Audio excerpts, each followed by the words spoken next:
Hello, and welcome to the Steve and Mark Discuss podcast, where Steve goes through the pages, the media, tears out a few interesting things, and then brings them to us for us to look over. So, over to Steve. Hi, people, once again. This podcast is going to be about something that's quite prominent, once again, happening in the world, or more specifically in the UK. For this podcast, and I'll tell a cautionary tale, and then throw it open for the vast participants of this podcast, which is me and you, to discuss it. So here goes. This year in the UK, I think it's this year, 20,000 illegal migrants crossed the English Channel, picked up by lifeboats, picked up by the Navy sometimes, and sometimes making it to the English shore to be welcomed by immigration officers there. Sometimes not, but the latest estimate is 20,000. It's like a football stadium. If you're here in Brazil, a really full football stadium in the Sport Recife is just all them people making their way to the UK to look for a better life. These are the illegals.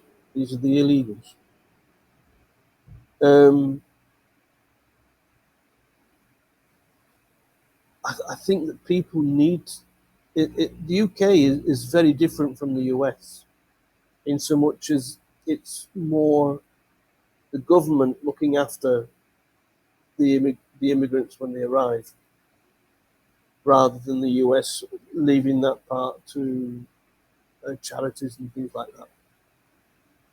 But in the UK, they more recently a student's hall of residence was vacated. Let's put it like that.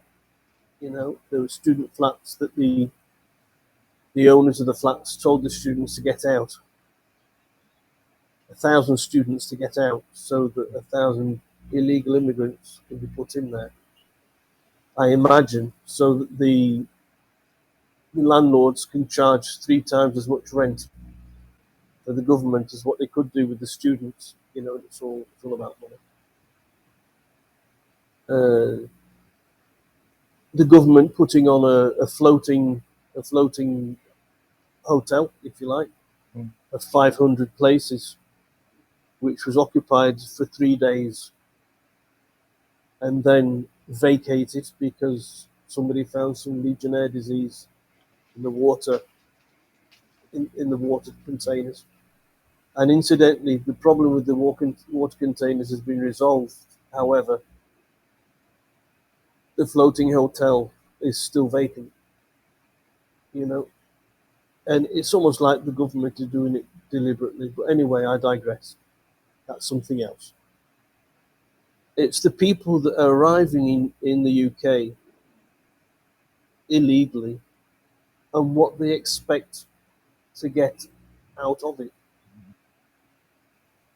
Like I said, it's the government that takes care of these people. And they're treating them more or less like a local unemployed person, which for many is great. You know, it's great. They get benefits. They get places to live. They get the food paid for. For those that come from the south, there's a problem with the weather during the winter, because those that are used to a sunnier climate, when September, October comes round and things start to get cold, so do they. And in January, when it's bitterly cold, it's worse for them because they just aren't used to it. I remember 10 years ago now, I took my youngest son to the UK to play football before he was signed professionally here in Brazil. He was 17 at the time, and he played for a team in the UK where a Greek chap. I think he was 17 or 18 years old. He just arrived in the UK. It was around about that time that the economy in Greece was collapsing, and so this Greek chap, he decided to come up to the UK from one of his Greek islands, and he was playing football too. And there was a match that they both took part in. I say took part in. Mikey, uh, he played on the team, but this Greek boy, he was shuddering under 7 or 8 coats on the substitute bench because of the cold. Because of the cold, and that is one of the biggest enemies that the UK has for anybody who decides to come up to the UK from the south. Those that come from Albania and the Baltic areas and the Northern European areas, they're used to the cold. But the problem that it's giving to the UK is that the UK are ousting residents in the UK, or sorry, British nationals are being ousted so that foreign nationals can be installed. There was a song that was written by a guy called Ralph McTell, I think in the late 70s, called Streets of London. And it described 3 or 4 people who you might find in the streets of London. And the idea of the song was that if you think you've got it rough, look at these people in the streets of London. And basically, it was that they were isolated cases, But these days, it isn't isolated anymore. The situation in the UK of the homeless is becoming dire, and the people have to put up with this cold the winter each year,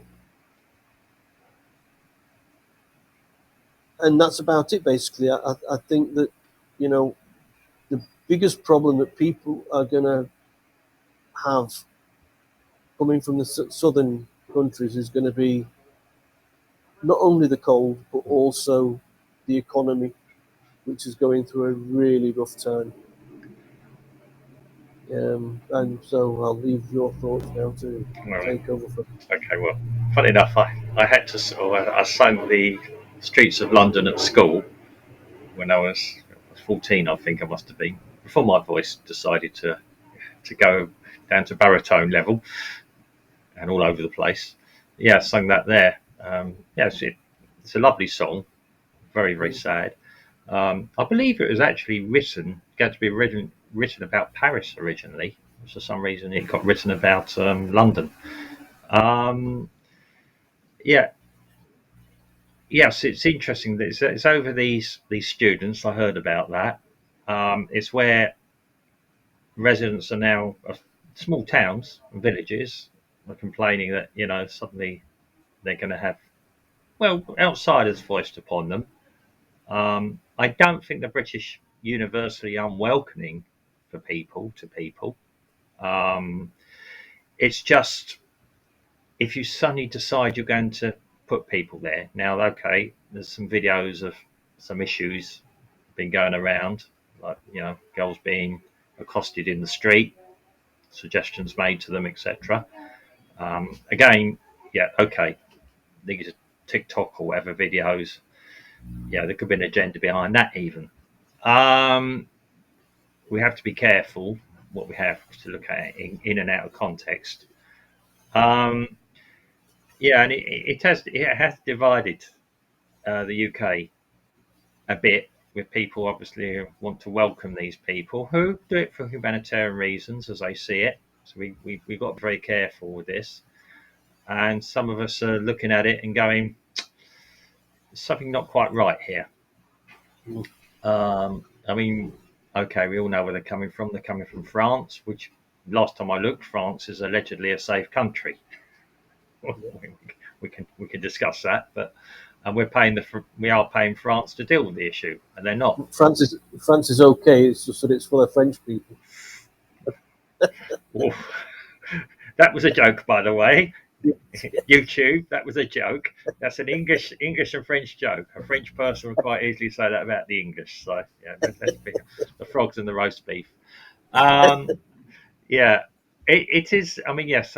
Last time I was, like I say, in Southend, where I come from. Give something away there, but yeah, my city in England, there were more and more homeless than I've seen before. Um, and it was actually quite, I wouldn't say nervy walking along the high street. It was a bit concerning. Yes, 'cause I remember I went to cinema by myself to see Star Wars. Came out and thought a bit later on at night, whoa, I've never seen it like this before. Um, yeah, and people shouting at me and things like that. And I have been approached before, by these people, aggressive begging, whatever else you want to call it. Um, yeah, yeah, I'm quite capable of looking after myself. Um, but it is a growing problem. Um, and you can't blame the people that are probably looking for a better life if that's what it is they're looking for. Um, it does strike me as very odd that you see the videos of them coming ashore. They've all got cell phones. They've lost their documents, um, and not many women and children. Not that I'd want children to be on them boats crossing the channel. To be quite honest, I wouldn't want to be on one of them boats crossing the channel. Um, yeah, then I mean, what's actually happening is I believe the Royal National Lifeboat Institute, which everyone's given in the past, people have now thinking twice before giving to them because they are becoming a taxi service. Mm. Um, the Royal Navy is doing what it's not really meant to be doing. Yeah. Um, I mean, okay, so you got these people here. Britain is a country that we are welcoming. We like to see that we be good hosts. People are going over and above to make sure these people are looked after. Better, I mean, we've got a lot of former military veterans living on the streets in England, who would quite happily live on a floating hotel.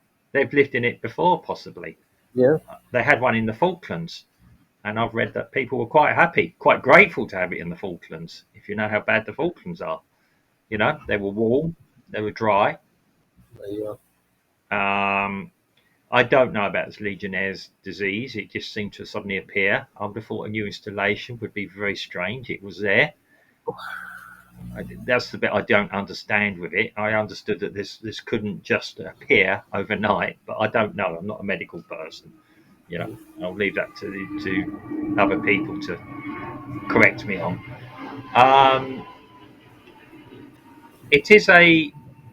and yes, it is a dividing point. Now, maybe there are genuine cases of asylum. Maybe there are people who are suffering in their own country who need assistance somehow. Um, Again, they have to be processed. You've got to get them somewhere to process. We know when we moved to Brazil, the processes we had to go through to be here. I don't know about you, Steve, but I had to go to the No, consulate, be spoken to. And again, when my wife went to the UK, I went through the process with her. When I was getting married to her, I had to have an interview with her, and there were signs up on the wall. And again, I'm going off a bit off track here, but it's all relevant, telling me that they're going to make sure that we actually knew each other, we'd met each other. in my case, Mark, the federal police paid us a visit. Mm, I'd look in the wardrobes to yeah. make sure, Yeah. and they looked in my side of the wardrobe. There was hardly any clothes, Mm, and looked in her side of the wardrobe, and it's full of clothes. yeah. And they That's asked normal. me why is it that my side of the wardrobe had hardly any clothes? Yeah. And I said, because I married a Brazilian woman. Yeah. That's it. Period. Yeah. I mean, yes, I was going to say, so it's when your side of the wardrobe suddenly gets filled up with dresses, and you're thinking, well, I've not gone that way. No. Um, yeah, I could tell you a story one day in London. What happened to me is we're going to a nightclub. I didn't know, but my wife, when we're walking along, you get used to Brazilian women, open your backpack and put your things in there. Well, one day a bouncer there's just a bar about 8 o'clock at night, so it wasn't late. Opened it up and there's this dress in there, and he says, "Do you wear that only at the weekends?" Anyway, yeah, it again get back to what I was saying. Yeah, these floating hotels and everything. Before that, was 4-star hotels. Nobody could get a hotel. People were having their weddings cancelled at hotels. Uh, you know, now is this being done deliberately to annoy British people? I'm getting very cynical about this. Yeah, there does seem to be a lot of high profile things. The other thing I think it was to fly people to Rwanda, to there. The Rwandans were going to make some money on it, which actually made a bit of sense for me. Are we now saying that Africa is not a good place to go and live? Well, it isn't that. It is the cost for each individual to be shipped to Rwanda. Mm, If you gave that same person mm, the amount of money that it costs to mm, send him to Rwanda to go back to the country that he came from, mm. he would take it. He would take it. Thank you very much. Yeah, Take it back to the country and live a very nice life. Thank you very much. But yeah, I think the reason why these whole high-profile cases of weddings being cancelled and mm, students being hoyed out of their yeah, houses is not only to irritate the British people, but mm, also is making the invitation wider mm, for people contemplating doing this sort of thing. Now, I understand that um, the UK businesses mm, are wanting to have labour yeah, at a cheaper price, so you bring in flood the market with labour, with a labour force, albeit a an unskilled labour force. yeah, The vast majority of people that you wouldn't get a doctor, mm, for example, being on one of the boats. They'd mm, apply yeah. through the proper visa Of course it travels would. Yeah. and come and go to the UK and work for the NHS. So, But so really, we're importing slaves. well, you can't call them that, especially this day and age. Well, what you've just described to me is cheap labour. Okay, they're getting paid. Yes, it is. Yeah, yeah. Just don't use that word. Oops. Yeah, okay. Look, YouTube. It's just to emphasise something. Yeah, Mr. Yeah, YouTube operators. But yeah, it's cheap human resources. You can well, say. yeah, I know. But it is a. It's certainly going to be an interesting thing. Now, okay, I know there's it's always the same. There's English people laying on their sofa all day watching. Well, they can't watch Jeremy Kyle anymore because he was taken off air, watching whatever. He's gone back on. He's got back on talk radio, Or whatever. talk TV. Yeah, but I mean, it's I don't think he's a bad presenter actually, but it's a yeah. So obviously we've got people laying down, not doing anything. Yeah, okay, these people may or may not be willing to work. That is yet to be seen. But as I said, if we're now sort of saying, and they'll be in labour camps somewhere, presumably, and we're getting back to what you were saying, what we've discussed in previous podcasts about going for a better life and it actually not being much better than you left. Which was the main motive of this podcast, actually. Yeah. Is what the people that did the journey, what they expected, what they were expecting. Mm. And it strikes me that the great difference between here in the UK, or there in the UK, in this case may be, and the US, is that the government is backing the illegal immigration into the UK. Yeah. And the American government is to a certain extent because they've got they can use the local amenities. Yeah. But I don't see the government in the US spending as much on receiving them and it's normally done through charities like a Catholic Church charity and things like that. Well, yeah, I mean they've only got limited resources as well, and they're having to deal with a lot of their own domestic issues as well. Which back in the UK.